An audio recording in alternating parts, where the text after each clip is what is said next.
Des vies et des hommes.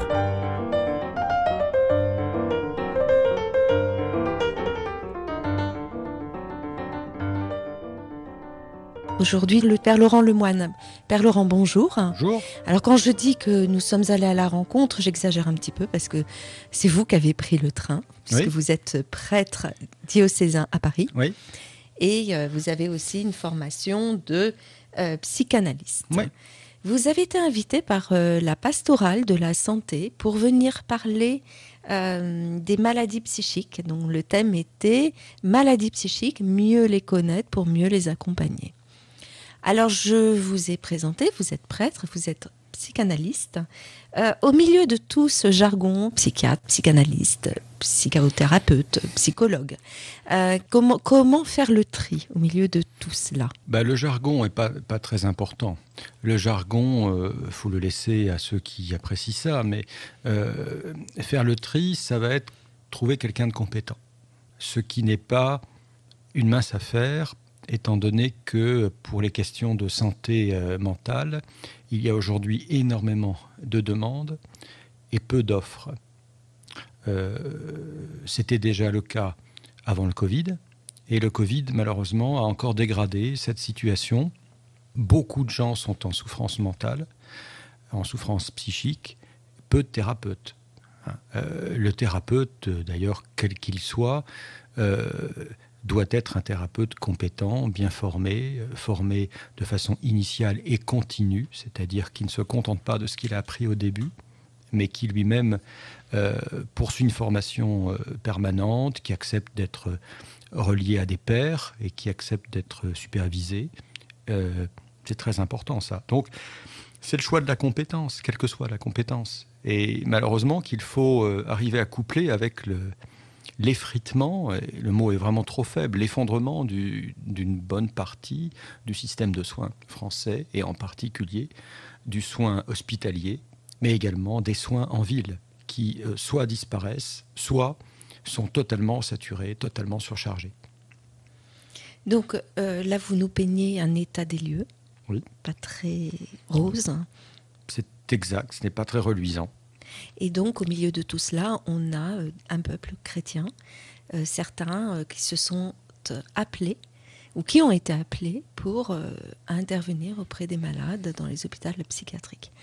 Donc, ce que vous avez fait, c'est déjà présenter les différentes dimensions, les différentes structures mentales. Mentale est peut-être pas le bon terme d'ailleurs. On peut dire ainsi, oui. Et donc j'ai appris, ou plutôt j'ai eu confirmation que j'étais névrosée. Écoutez, c'est une bonne nouvelle. Parce que de la névrose, on peut en faire quelque chose. Ce que j'ai pas dit ce matin, ni cet après-midi, ce que j'ai pas dit, c'est que la névrose, c'est un conflit. C'est-à-dire que on n'est pas d'abord en paix avec soi-même. Vous savez, dans l'Écriture, le Premier Testament, ils disent paix là où il n'y a pas de paix. Ou bien, un autre passage de l'Écriture, le cœur de l'homme est compliqué et malade. Et au fond, la névrose, l'idée de névrose qui est directement héritée de Freud, décrit cet état de l'âme ou de la psyché qui est en conflit avec soi, en conflit avec son environnement, avec ses ambitions, ses idéaux, son histoire. Alors un conflit peut être stérile et peut mener à l'écroulement ou à un handicap majeur, mais un conflit peut être assez fécond. C'est la raison pour laquelle les thérapeutes, on va les voir, et le but d'ailleurs, c'est qu'ils arrivent avec nous à faire d'un conflit qui peut être handicapant un conflit fécond pour construire ou rouvrir un avenir que la maladie psychique aura temporairement obéré. Donc parmi ces structures, la névrose. Bonne nouvelle. Oui, une bonne nouvelle. Il y a bien pire que la névrose. Ce que j'essayais d'écrire aujourd'hui, c'est les 3 structures qu'on trouve habituellement, y compris chez Freud: névrose, psychose et perversion. La psychose, c'est quand même une réalité beaucoup plus rude du point de vue de l'équilibre psychique. qui est d'abord une structure, enfin, ce sont surtout des personnes qu'on rencontre souvent à l'hôpital, parce que les personnes psychotiques ont besoin de soins sur la durée, de soins chroniques, qui nécessitent une ou plusieurs hospitalisations, qui nécessitent des traitements qui sont souvent des traitements à vie. C'est pas du tout la même chose que ce que vous disiez au début, à savoir la névrose. La névrose, c'est un conflit dont, avec un bon thérapeute, parfois quelques médicaments, on arrive à faire quelque chose. La psychose s'approche un peu plus de ce qu'on appelle habituellement la maladie mentale. Hein. Même si je suis très prudent avec ce terme, mais on peut considérer en effet que la schizophrénie est une affection mentale grave, ce qui n'est pas le cas d'un trouble phobique, par exemple. Et puis, à la suite de cette énumération des différentes structures, reste le point épineux du pervers. Le pervers, c'est aussi une structure. C'est-à-dire que les gens ont l'impression de voir des pervers partout depuis qu'on leur a parlé de pervers narcissiques ou de harcèlement au travail. Or, la structure mentale de perversion est une structure à part qui, et j'allais dire malheureusement, qui existe vraiment. Au fond, elle est rarissime, mais c'est pas parce qu'elle est rarissime qu'elle n'existe pas. Et effectivement, lorsqu'on croise, qu'on rencontre un pervers, la meilleure chose qu'on a à faire, c'est de fuir, hein, et s'il est sur le même trottoir que vous, de changer de trottoir. C'est redoutable, ça. Alors, on le sait mieux maintenant parce qu'ils sont ou elles sont mieux identifiés, notamment dans le cadre de la souffrance professionnelle. Et donc, on entend régulièrement, malheureusement, parler de maltraitance au travail, de harcèlement moral ou psychologique. On le sait aussi parce que depuis quelques dizaines d'années, on parle beaucoup plus du pervers narcissique. C'est par exemple Marie-France Irigoyen qui a beaucoup vulgarisé cette notion de pervers narcissique. Donc on dit maintenant, d'ailleurs très souvent, c'est un pervers narcissique. Mais au fond, on pourrait se contenter de dire c'est un pervers, parce que l'adjectif narcissique n'ajoute rien. Je trouve, on n'ajoute pas grand-chose, la perversion étant déjà une maladie du narcissisme. Mais donc c'est vrai quand on parle de pervers narcissique, mais voilà, c'est amplement suffisant malheureusement de parler de perversion ou de pervers. En tout cas, c'est des personnes que vous voyez très rarement, de toute façon. Ah oui. Alors là, ils ne viennent pratiquement jamais voir les thérapeutes, pratiquement pas, et heureusement d'ailleurs, d'une certaine manière. Mais quand ils viennent nous voir, ce qui n'est pas tout à fait impossible, par exemple lorsqu'il y a une injonction de soins, alors la plupart du temps, ils font ce qu'ils savent faire partout, c'est-à-dire manipuler. Voilà. Donc c'est très, très, très désagréable pour les thérapeutes. C'est des mauvais moments à passer. Surtout que les résultats, en termes de prise en charge de la perversion, sont quand même modestes. Voilà. On n'arrive pas à grand-chose, je trouve, moi, de durable. Mais il faut pouvoir... Vous savez, le pervers ne répond qu'à une chose, c'est à la figure de la loi. Donc être confronté à la figure de la loi, c'est la seule chose, c'est le seul levier que l'on peut utiliser. Alors, puisqu'on était dans ce cadre de l'aumônerie hospitalière, l'idée c'est l'accompagnement. Donc on va laisser les pervers de côté puisque votre conseil c'est de dire fuyez. Et on va mettre davantage le focus sur les personnes névrosées et surtout psychotiques, puisque finalement ce sont elles que l'on retrouve à l'hôpital. Alors là, on est à la radio, donc on touche à un public plus large qui peuvent être amenés tout simplement à être en lien avec des personnes qui sont dans une grande souffrance, une souffrance psychique.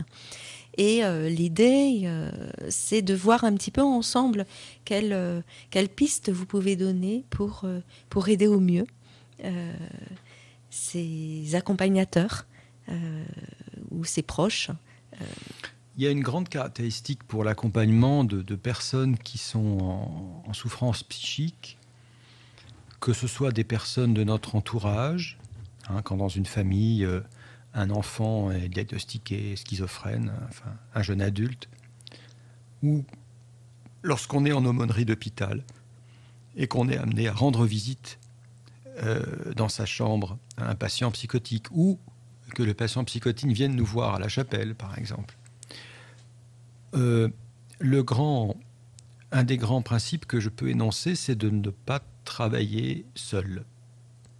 De se former, bien sûr, mais de ne pas travailler seul. C'est-à-dire, par exemple, je prends la situation de la famille. Quelqu'un dans la famille est diagnostiqué avec un trouble plus ou moins important.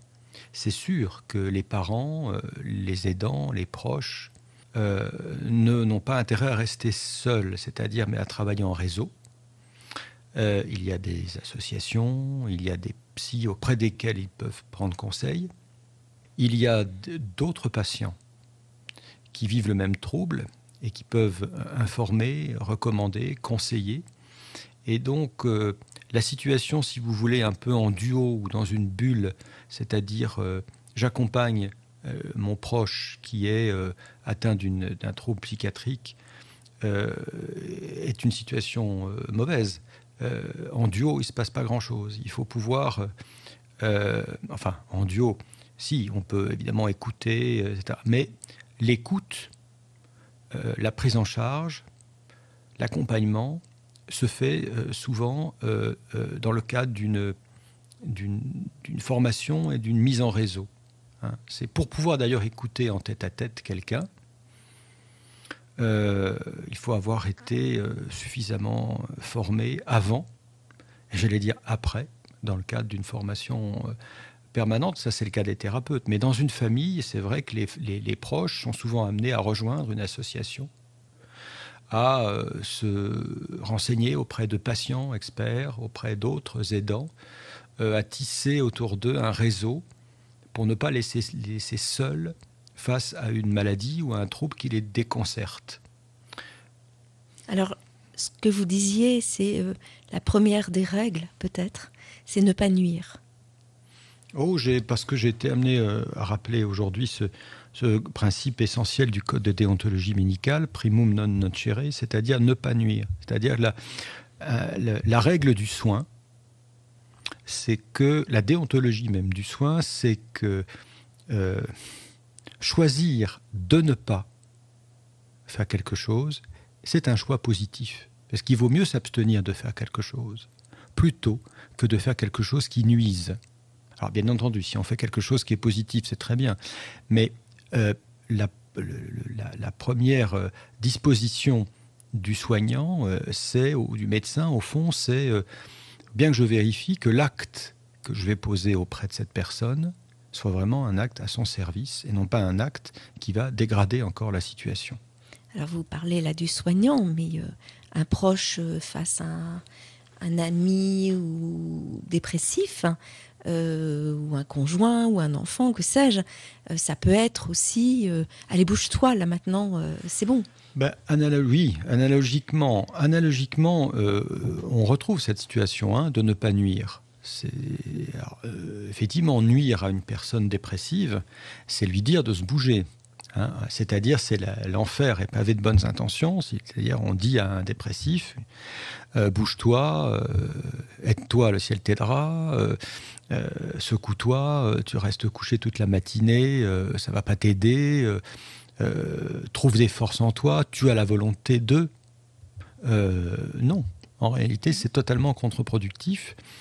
Donc, c'est nuire que d'agir ainsi. Non, la seule façon d'agir, c'est de mettre ce patient cette personne le plus rapidement possible en contact avec un soignant, un professionnel, de s'assurer de le faire, de veiller à la personne dans la durée et à ses soins dans la durée. Et j'allais dire de construire autour d'elle, la personne, je dirais je sais pas comment un cadre thérapeutique. Enfin, la famille n'est pas, mais quelque chose comme ça. C'est-à-dire, on s'assure que la personne soit suffisamment bien, qu'elle est dans la discrétion.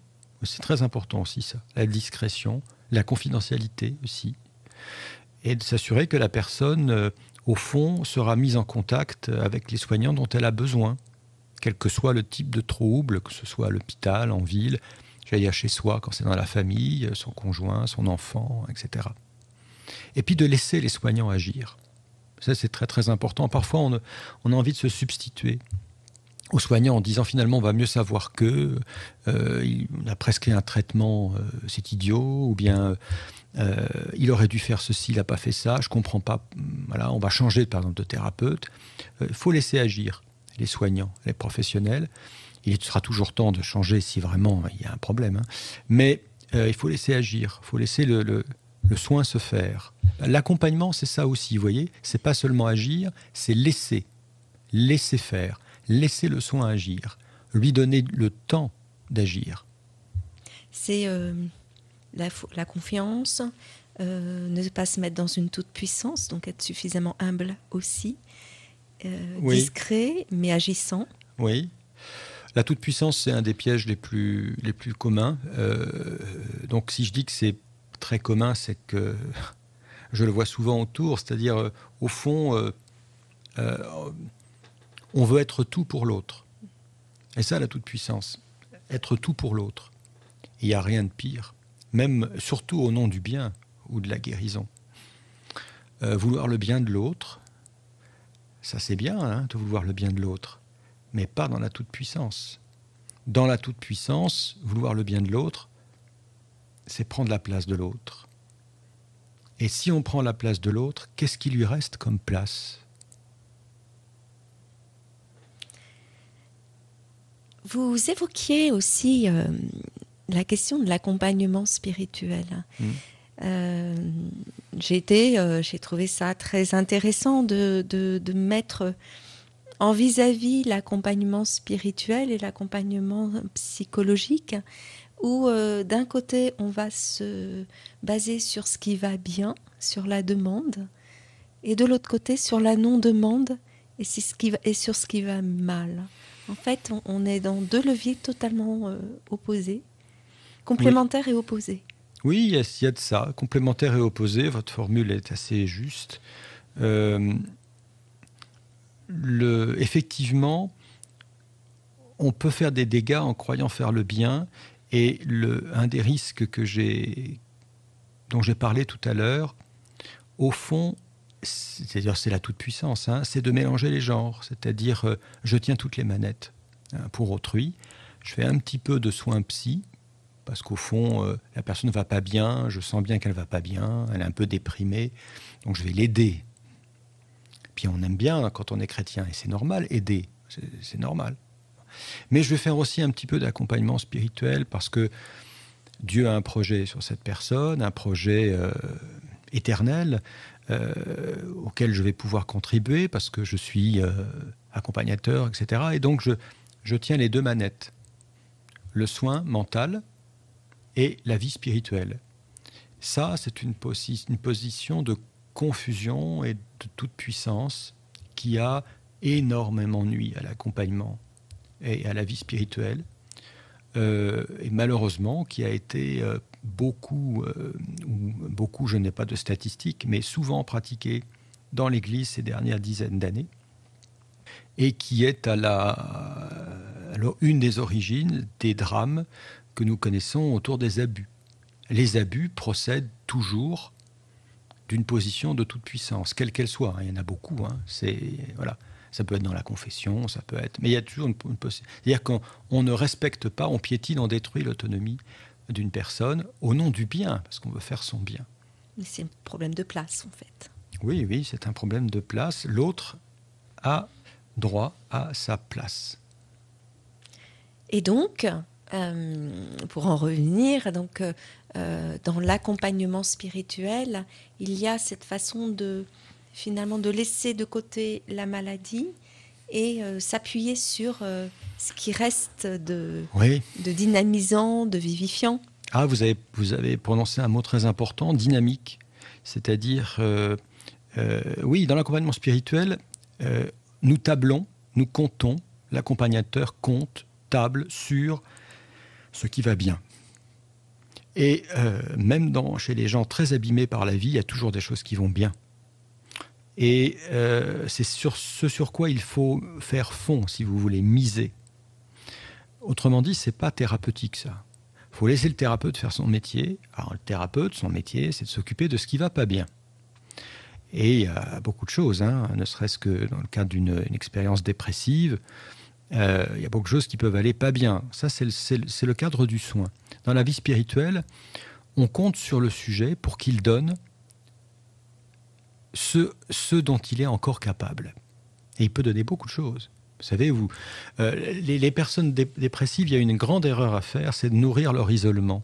Vous leur retirez tout.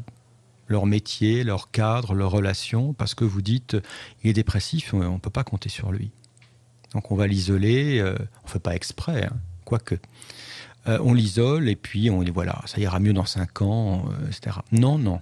Une personne dépressive, il faut maintenir une forme de lien et d'insertion sociale en lui donnant ce qu'elle peut faire au quotidien. C'était l'évangile d'aujourd'hui, à chaque jour suffit sa peine. Pour une personne dépressive, c'est très bien ça. À chaque jour suffit sa peine. Mais ça veut dire que chaque jour, on peut lui proposer quelque chose dont elle est capable. Et ça fera partie du soin d'ailleurs.